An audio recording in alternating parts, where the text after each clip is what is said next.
Governor. Thank you. Next, we'll go to Phil Williams with News Channel 5. Phil, your line is open. Good afternoon, Governor. My question, I think, is for Commissioner Piercey. Commissioner, last week you expressed surprise that there were so many inmates who were asymptomatic, calling it a, quote, real head scratcher.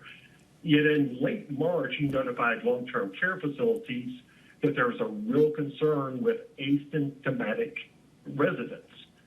Why does it say that you were so surprised about asymptomatic spread among inmates? Yeah, that's actually a really good question.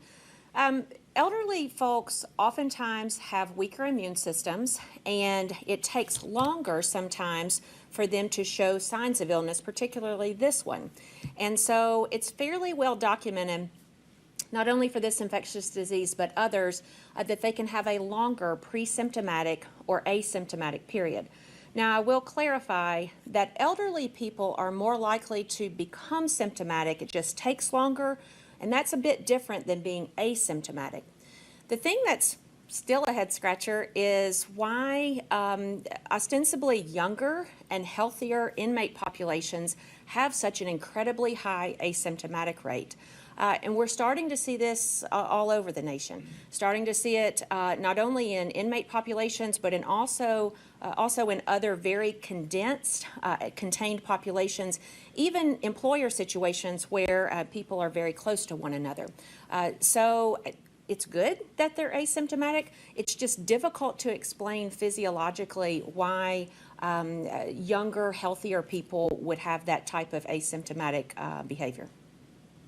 Do you accept any responsibility for the fact that this situation got so out of control inside the prison system?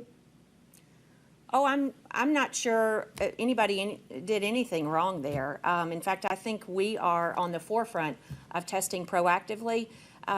You know, when I hear this scenario played out all over the nation, I think you've probably heard me say I talk to my counterparts, at least in the South, every Monday morning, and without fail, every single one of my counterparts has had this on some magnitude in their state. And so, you know, the good news is these folks are well, and we're identifying them early. I think the thing that makes us a little bit further ahead in Tennessee than in many other states is that we're actually going out and proactively looking for these. Most states are testing just the symptomatic folks and their contacts, but when we did that, we started to see this growing number.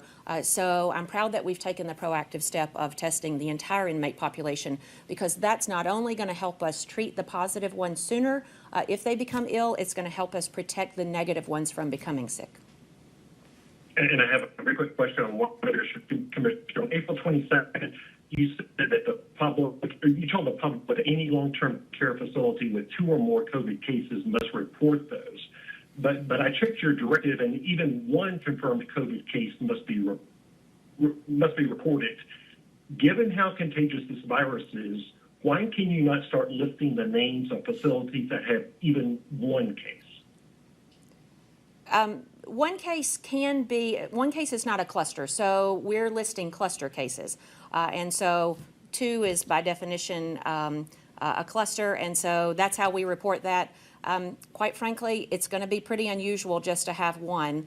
Typically, as we've just gotten through saying, in that congregate care type setting, the spread is usually pretty rapid. And so we're not listing the ones, but there's probably not going to be that many of those, unfortunately.